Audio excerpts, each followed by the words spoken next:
kita nak fokus pada kepentingan imunisasi untuk COVID-19 dan saya akan bersama dengan tetamu di studio. Saya perkenalkan Puan Nur Izzati Saidun, pakar perubatan dalaman Geriatric Unit Pusat Perubatan Universiti Malaya. Terima kasih banyak. Ya, baik, kita pun memang sedia arif banyak sekali informasi, maklumat berkaitan dengan COVID-19 ini, kepentingan imunisasi. Jadi untuk fasa kedua ini, apa yang ingin diulang canangkan untuk mengetengahkan kepentingannya? Silakan Puan. Ya. Okey, selamat pagi saya Dr. Izzati daripada Pusat Perubatan Universiti Malaya, bahagian geriatrik. Alhamdulillah kita sampai ke tahap yang kedua, merupakan juga tahap yang sangat penting sebab golongan yang kita try fokus kat sini ialah golongan yang berumur lebih daripada 60 tahun ke atas ataupun warga emas.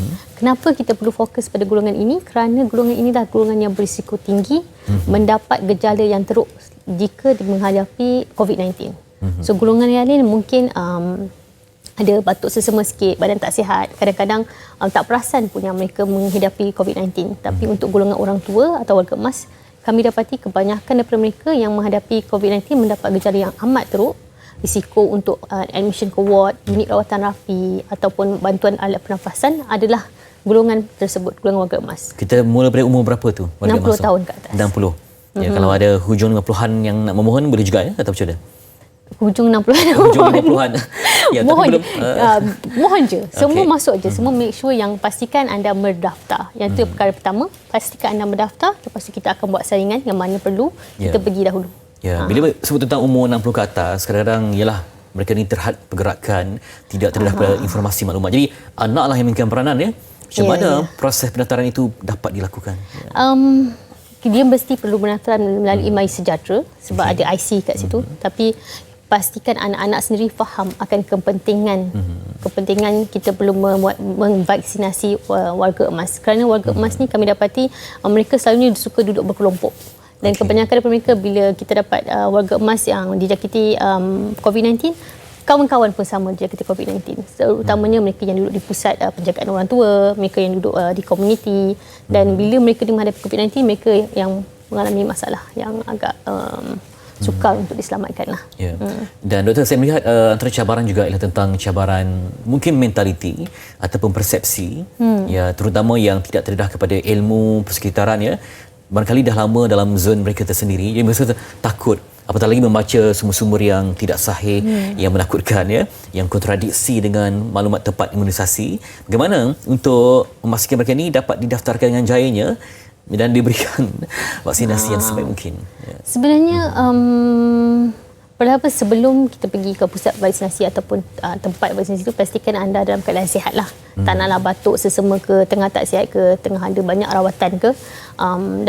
Tapi side effect ataupun gejala selepas vaksinasi adalah sangat minimum. Kadang-kadang ada kemerahan atau mungkin rasa tak sedap badan, dan selalunya dapat diatasi dengan mengambil ubat paracetamol ataupun Panadol. Dan tak ada sebab untuk mereka tidak divaksinasi. Golongan orang tua yang divaksinasi sebanyak 95 orang dapat menyelamatkan satu nyawa orang tua.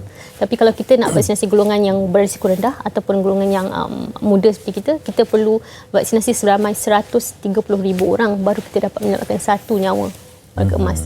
So kalau kita sayang orang tua kita nak lindungi mereka merupakan golongan yang paling utama, pastikan mereka divaksinasi supaya mereka dapat dilindungi. Itu dia. Jadi kalau ada yang bertanya apa persediaan yang perlu dilakukan, barangkali dapat dikongsikan apa yang perlu dan sebagainya. Yang tadi dia bawa IC, pastikan ada register semua tu, dan kemudian pastikan tidur yang cukup, makan sebelum datang, dan pastikan minum. Make sure you are, cukup lah, jangan dalam keadaan tak sihat atau mengantuk, tak selesa badan. Datang awal, kadang-kadang mungkin boleh bawa sedikit makanan sebab kadang-kadang lihatlah vaksinasi keadaan agak ramai orang kan, mungkin beratur sangat lama. So simple things like that lah. Tak ada yang selepas doktor terima suntikan, adakah mereka akan dipantau hari ke hari perkembangan dan juga respon daripada tubuh mereka? Selepas diberi suntikan, mereka tak dibenarkan pulang terus.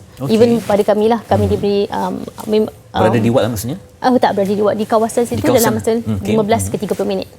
Untuk pastikan adakah side effect yang lain daripada biasa kan, sebab ni pun agak baru kan. Kebanyakannya mereka selepas 30 minit dibenarkan pulang dan berehat di rumah. kalau sakit sikit, demam sikit, badan tak selesa, makan Panadol. Selalunya selepas 24 jam ke 72 jam tak ada kesan apa-apa lagi.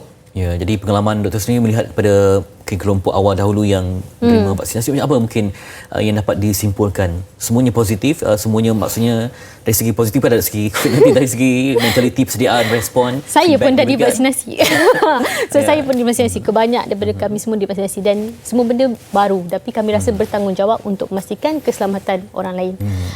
Hari untuk vaksinasi hari yang pertama tu mungkin merah sikit lah, tapi selain daripada itu saya tak ada rasa apa-apa. Yang kedua, untuk saya mungkin hari kedua saya ada badan berapa tak sedap, makan Panadol, lepas sudah tak ada apa, kebanyakan tak ada risiko banyak lah. Itu juga kepentingan lah warga emas ada pelbagai julat usia dari segi menjadikan suasana yang kondusif, yang selesa, yang mesra. Warga emas bagaimana? Mereka akan pastikan, selalunya kita akan cuba pastikan keadaan tu selesa walaupun bukan untuk warga emas lah. Memang ada tempat duduk dan tempat menunggu yang designated untuk mereka, dan kalau mereka ada sedikit rasa tak sedap, terus ada pakar perubatan, nurse ataupun pembantu perawatan akan datang untuk mengecek tekanan darah dan seterusnya. Dan untuk mereka yang sangat memerlukan bantuan seperti dalam kursi roda ataupun dalam perlu katil sebagainya, kemungkinan besar kami akan usahakan untuk pergi ke pusat jagaan rawatan orang tua untuk beri vaksinasi di sana. Daripada mereka datang kepada tempat kita. Bagi rumah kebajikan, adakah memiliki hubungan yang rapat tu?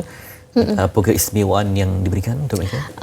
Diharapkan nanti kita dapat pergi ke tempat sana supaya mereka dapat vaksinasi secara seluruh pada waktu yang sama.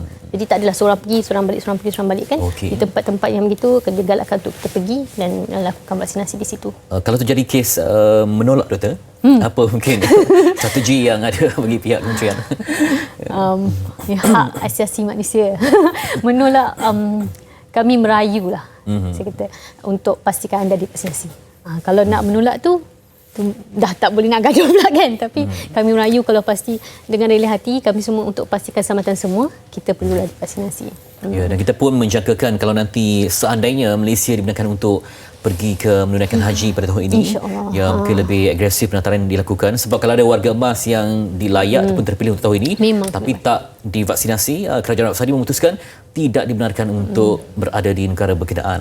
Jadi juga satu motivasi dan satu harapan kepada warga emas yang terpilih supaya sihat, dan juga ini satu usaha dan jihad sebenarnya untuk membantu kesihatan. Akhirnya saranan daripada doktor supaya cakna anak-anak memberikan sokongan yang terbaik, kerjasama yang terbaik, silakan. Fahamkan kepentingan vaksinasi untuk orang tua, bukan untuk orang muda je, tapi untuk orang tua, dan pastikan mereka yang tak ada, kadang-kadang tak pandai aplikasi, tolong tengok dan tolong daftarkan.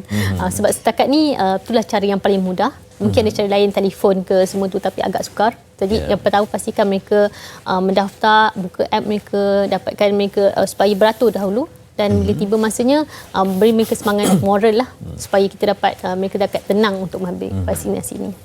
Baik, jadi saya ucapkan terima kasih dengan penjelasan yang jelas, ringkas daripada Dr. Nur Izzati Saidun yang memberikan penjelasan yang cukup teliti. Moga-moga dapat kesedaran di kalangan anak-anak yang menjaga orang tua, dan kita juga harapkan supaya penjaga-penjaga di rumah kebajikan, rumah orang tua rasa lega, sebab kalau kita nak pergi ulang-alik ke hospital memang payah dari segi pergerakan, mungkin ada yang berkursi roda, tapi kerajaan sentiasa prihatin untuk datang sendiri dan melakukan vaksinasi di tempat itu sendiri. Itu dia temu buat bersama dengan Dr. Nur Izzati Saidun, pakar perubatan dalaman Geriatrik Unit Pusat Perubatan Malaysia Berjaya, untuk membantu dan menghebahkan tentang kepentingan imunisasi bagi memutuskan rangkaian COVID-19 di Malaysia. Terima kasih, Doktor.